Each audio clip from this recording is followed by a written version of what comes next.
Di keheningan malam, di jalan-jalan sempit Tehran, seorang gadis muda memeluk erat sebuah buku kecil di dadanya. Ini terlarang. Jika tertangkap, dia bisa kehilangan segalanya. Kebebasannya, keluarganya, bahkan nyawanya.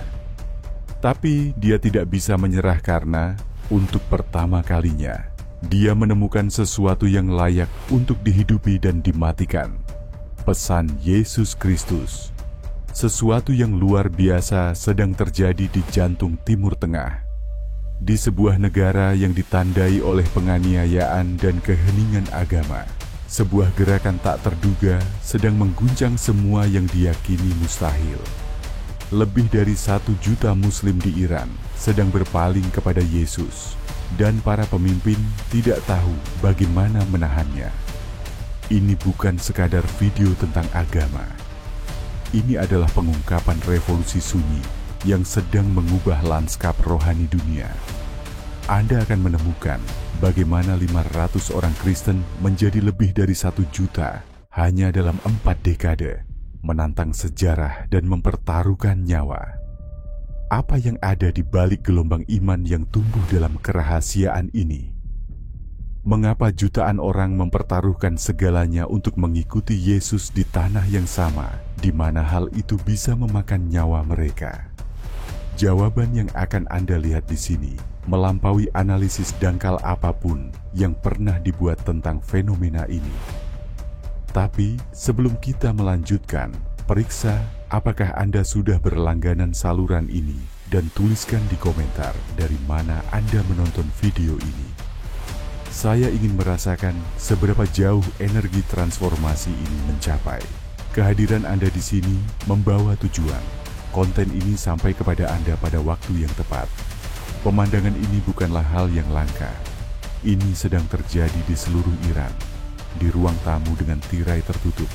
Di ruang bawah tanah rahasia, tempat satu lilin menyala. Di pertemuan online yang tersembunyi dari mata pemerintah. Sebuah revolusi sunyi sedang menyapu negara. Sebuah revolusi bukan politik, tetapi hati. Laporan mengungkapkan bahwa lebih dari 1 juta Muslim di Iran telah pindah ke kekristenan, menjadikannya salah satu gereja yang paling cepat bertumbuh di seluruh dunia. Ketika revolusi Islam menyapu Iran pada 1979, kekristenan hampir tidak terlihat di negara itu. Kurang dari 500 Muslim yang pindah ke kekristenan. Kekristenan tampaknya ditakdirkan untuk layu di bawah beban penganiayaan. Namun hari ini, 4 dekade kemudian, ada lebih dari 1 juta orang beriman. Dari 500 menjadi 1 juta. Bagaimana ini mungkin? Bagaimana sebuah negara yang begitu terbenam dalam Islam bisa tiba-tiba menjadi salah satu komunitas Kristen yang paling cepat bertumbuh di planet ini? Seorang pastor Iran menjelaskan seperti ini. Mereka mencoba menghabisi gereja, tetapi semakin mereka menekan kami, semakin Injil tersebar. Darah para martir benar-benar menjadi benih gereja. Dia tumbuh dengan sangat cepat. Beberapa orang akan mengatakan bahwa ini adalah gereja yang paling cepat bertumbuh di dunia. Saya mendengar angka seperti tingkat pertumbuhan 20% per tahun. Yang kita tahu adalah bahwa ia bertumbuh dan sehat. Dan orang Iran mencari alternatif karena pada intinya mereka bukan orang sekuler. Mereka adalah orang spiritual. Mereka percaya kepada Allah. Mereka percaya pada Pencipta dan menginginkan hubungan dengannya. Mereka mencoba ini dengan Islam. Mereka melihat apa yang dilakukannya terhadap kehidupan mereka, dan mereka mencari sesuatu yang lebih baik, dan mereka menemukan Yesus. Melawan segala kemungkinan, melawan semua logika manusia yang mustahil sedang terjadi. Salah satu bagian paling menginspirasi dari gerakan ini adalah cara Yesus sendiri menjangkau orang-orang. Setiap hari, kesaksian dari Muslim yang mengalami penglihatan dan mimpi dengan seorang pria berbaju putih, bercahaya, penuh damai, yang menyatakan diri sebagai Yesus. Seorang pemuda bernama Raza berbagi. Saya melihat cahaya dalam mimpi saya, lebih terang dari matahari. Seorang pria berbaju putih berjalan ke arah saya. Dia menyentuh bahu saya dan berkata, "Aku adalah jalan, kebenaran, dan hidup." Ketika saya terbangun, saya tidak bisa berhenti menangis. Saya tahu bahwa itu adalah Isa, Yesus. Malam itu mengubah segalanya. Ini bukanlah sesuatu yang terisolasi. Kementerian TV satelit seperti Sat7 dan Mohabbat TV mengkonfirmasi bahwa ribuan panggilan datang setiap bulan dari orang Iran yang menyaksikan pertemuan seperti itu. Dan kedengarannya persis seperti nubuat Yoel 2:28. Aku akan mencurahkan rohku atas semua bangsa. Anak-anak laki-laki dan perempuan mereka akan bernubuat. Para tua-tua mereka akan bermimpi. Orang-orang muda mereka akan mendapat penglihatan. Sejak gereja-gereja publik dilarang untuk Muslim, gereja Iran menjadi bawah tanah dan masih berkembang. Orang Kristen berkumpul dengan sunyi di rumah mereka, kadang-kadang hanya 2 atau 3 pada satu waktu. Mereka beribadah dengan bisikan. Mereka mengedarkan satu Alkitab seolah-olah itu adalah harta yang lebih berharga dari emas. Jika satu ditangkap, yang lain muncul untuk menggantikan tempatnya. Yang lebih mengejutkan lagi adalah bahwa gerakan ini sebagian besar dipimpin oleh wanita. Dalam masyarakat di mana wanita sering dipaksa untuk diam, Allah telah mengangkat mereka sebagai pemimpin yang tidak takut dari gereja bawah tanah. Mereka mengajar, memberitakan Injil, dan membaptis orang percaya baru. Kadang-kadang di bak mandi rahasia, kadang-kadang di sungai tersembunyi di bawah selimut malam. Seorang pemimpin berkata, "Di Iran, wanita diharapkan untuk diam. Tetapi Yesus memberi saya suara, dan saya tidak akan berhenti mengucapkan namanya." Ini adalah gema hidup dari Kisah Para Rasul 5:42. Hari demi hari, di pelataran bait suci dan dari rumah ke rumah, mereka tidak pernah berhenti mengajar dan memberitakan kabar baik bahwa Yesus adalah Mesias. Jadi, mengapa ini terjadi? Mengapa Muslim di Iran mempertaruhkan penjara, penyiksaan, dan pengasingan hanya untuk mengikuti Kristus? Alasannya mendalam. Banyak yang lelah dengan sistem agama yang ketat yang mengelilingi mereka. Mereka melihat korupsi. Mereka merasakan beban hukum dan ritual yang tak berujung, tetapi tanpa damai. Mereka merindukan sesuatu yang nyata. Dan kemudian mereka mendengar tentang Yesus. Mereka mendengar tentang Allah yang tidak jauh, tetapi dekat, yang tidak menuntut pengorbanan tak terbatas, tetapi yang menjadi pengorbanan itu sendiri. Mereka mendengar tentang anugerah, pengampunan, dan kasih.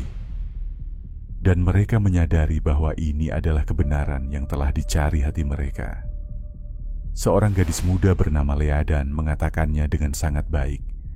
"Sepanjang hidup saya diberitahu bahwa Allah marah kepada saya. Tetapi kemudian saya bertemu Yesus dan merasakan kasih-Nya. Saya tidak lagi takut." Yang lain tertarik pada mukjizat dan penyembuhan. Beberapa bersaksi bahwa mereka dibebaskan dari bertahun-tahun kecanduan setelah doa sederhana dalam nama Yesus. Yang lain mengatakan bahwa tubuh mereka disembuhkan ketika dokter tidak memiliki harapan. Setiap kesaksian menjadi percikan lain dalam api yang tidak padam. Tetapi jangan salah paham gerakan ini dengan sesuatu yang mudah. Bagi banyak orang, mengikuti Yesus di Iran memiliki harga yang tinggi. Orang beriman berisiko ditolak oleh keluarga mereka. Mereka berisiko kehilangan pekerjaan, ditangkap, atau bahkan disiksa. Dan meskipun demikian, mereka terus berlanjut.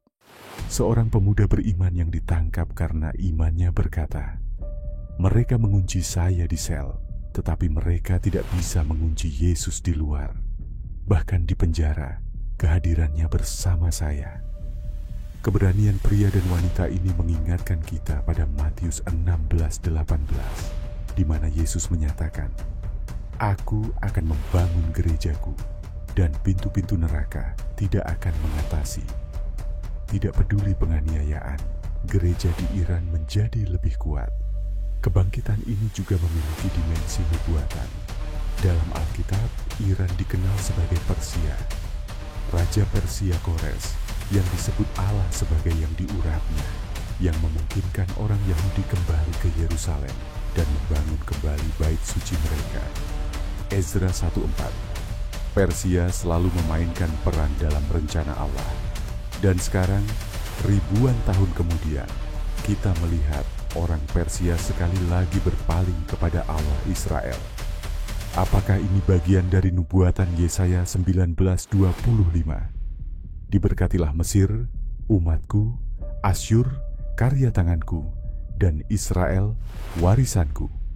Sebuah visi negara-negara di Timur Tengah berpaling untuk menyembah Tuhan bersama. Sangat mungkin bahwa kebangkitan Iran adalah salah satu buah pertama dari nubuatan ini.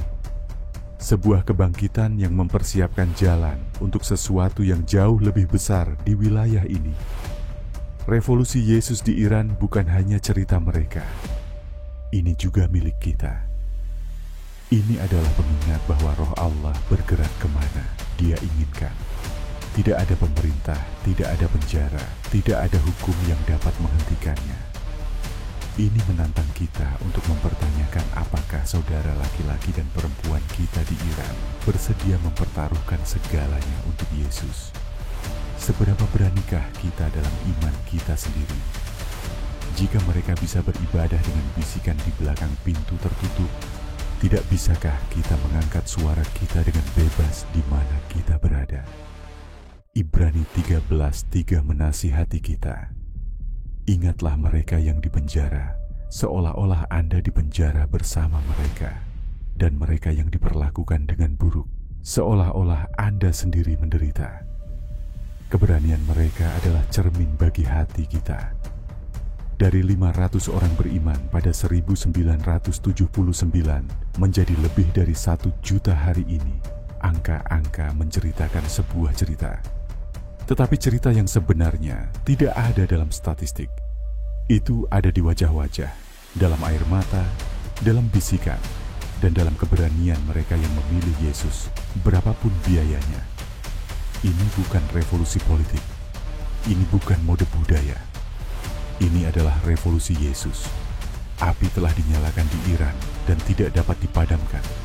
Pemerintah tidak dapat menghentikannya. Penjara tidak dapat membungkamnya. Ketakutan tidak dapat membunuhnya karena ini adalah api Roh Kudus menyapu bangsa yang lapar akan kebenaran.